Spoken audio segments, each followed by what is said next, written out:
चलिए अब सुनते हैं रविशंकर प्रसाद क्या कह रहे हैं केंद्रीय मंत्री। उस सोच की जीत है।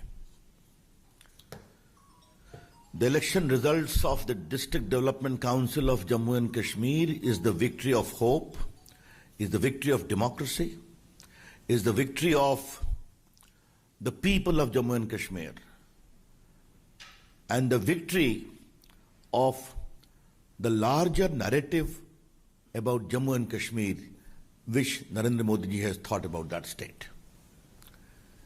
ये बात मैं कहना चाहूंगा। इसीलिए इस चुनाव के व्यापक इंप्लीकेशंस को समझना बहुत जरूरी है। बीजेपी पूरे स्टेट में सबसे बड़ी पार्टी बनकर आई है। बीजेपी को 74 सीटें मिली हैं, नेशनल कॉन्फ्रेंस को 67 सीट मिली है,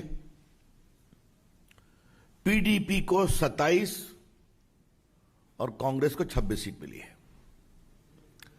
तो बीजेपी सबसे बड़ी पार्टी बनकर आई है और 39 इंडिपेंडेंट जीते हैं जिसमें कई भाजपा समर्थित हैं। ये जो बार बार गुपकार अलायंस की विक्ट्री बताया जा रहा है, तो पहली बात आप जान लें कि वो अलायंस भाजपा से अकेले नहीं लड़ने की कमजोरी के कारण बना था। The Gupkar alliance was formed because the component of that alliance new they cannot fight BJP single handedly. इसके बावजूद अगर आप दूसरा आपको मैं आंकड़ा बताऊं तो बीजेपी को इतने वोट मिले हैं जो एनसीपी पीडीपी के वोट से भी ज्यादा है, अगर दोनों को मिला दीजिए। अब मैं आपको क्षमा करिए, एनसीपी, नेशनल कॉन्फ्रेंस, पीडीपी और कांग्रेस अगर तीनों के वोट को मिला दीजिए तो भी बीजेपी का वोट ज्यादा है उससे। बीजेपी को वोट मिले हैं 4,87,364,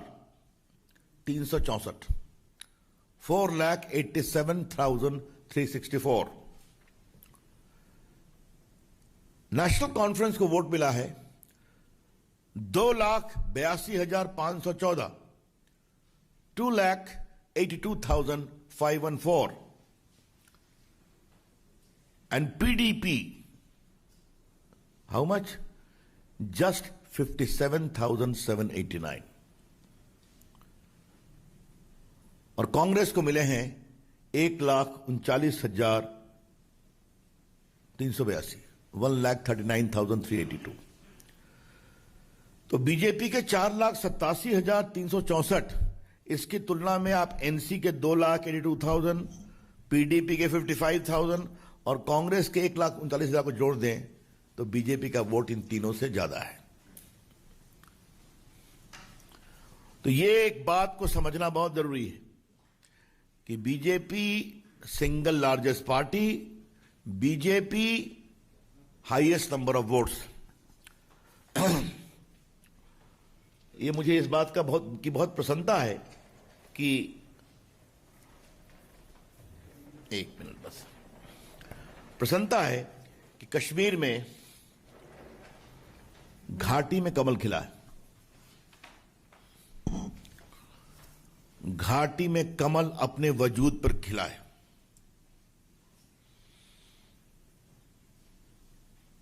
आज मैं सबसे पहले अपने प्रधानमंत्री नरेंद्र मोदी जी का अभिनंदन करना चाहूंगा। उनके प्रति वहां के लोगों की आस्था है। मैं जम्मू कश्मीर के अवाम का खुशामदीद कहूंगा, अभिनंदन करूंगा। We are very proud of you. Kashmir की जनता, हमें आप पर बहुत गर्व है और हमें अपने पार्टी के कार्यकर्ता, अध्यक्ष से लेकर सभी जम्मू कश्मीर के, अपने राष्ट्रीय अध्यक्ष, अपने गृह मंत्री जी की सोच, आज मैं सबों का अभिनंदन करूंगा। क्योंकि हमारे कार्यकर्ता, क्योंकि मैंने खुद कश्मीर में काम किया है, वैली में भी गया हूं, पहले भी और अभी धारा 370 के हटने के बाद, तो वैली में काम करना कितना कठिन था।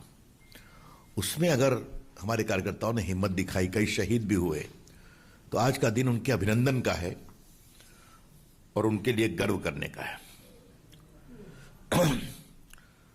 मैं आपको 2-3 बातें और बताना चाहूंगा। कश्मीर की जनता ने बहुत बड़ा तमाचा लगाया है अलगाववादियों पर।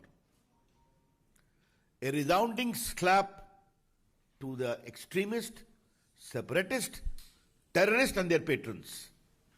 ये मैं क्यों कहना जा रहा हूं, जरा आपको मैं कुछ बताना चाहता हूं, और ये आंकड़े आपके लिए बहुत जरूरी है। कुलगाम में 28.9% वोट पड़ा,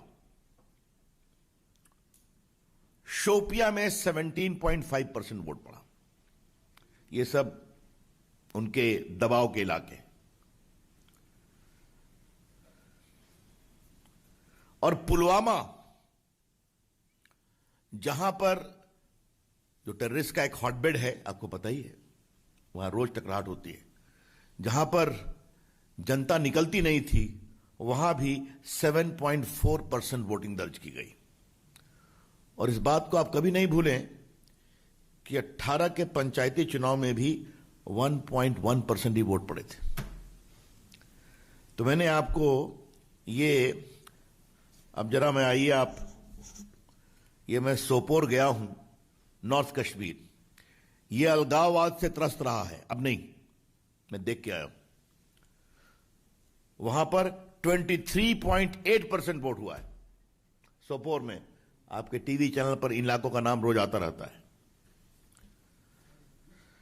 लोकसभा चुनाव में 2019 में खाली 7.6% वोटिंग हुई थी। तो इस बात को समझें आप। सोपोर का उदाहरण मैं विस्तार से इसलिए देना चाहता हूं कि लोकसभा के चुनाव के बाद धारा 370 हटाई गई 2019 के वोट के बाद। वहां पर लोकसभा की वोटिंग हुई 7.6% और अभी डीडीसी के चुनाव में वोटिंग हुई है 23.8%। तो इसलिए जान करके मैं ऐसे इलाकों की जानकारी आपके लिए रखना चाह रहा हूं जो जानना बहुत जरूरी है। आपने एक और नाम सुना, बांदीपुरा।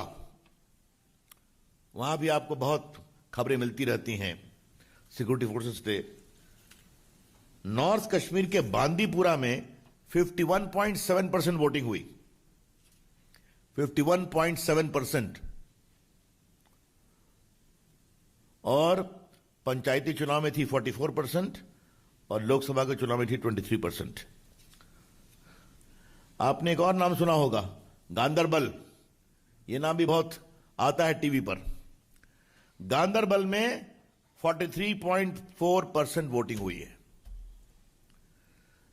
अब इसलिए मैंने पूरे इलाके वैली का नहीं बताया, सिर्फ मैंने सोपोर बताया, मैंने गांदरबल बताया, मैंने बांदीपुरा बताया, मैंने कुलगाम बताया, मैंने शोपिया बताई, मैंने पुलवामा बताया। तो ये सब इलाके को हॉटबेड कहा जाता था।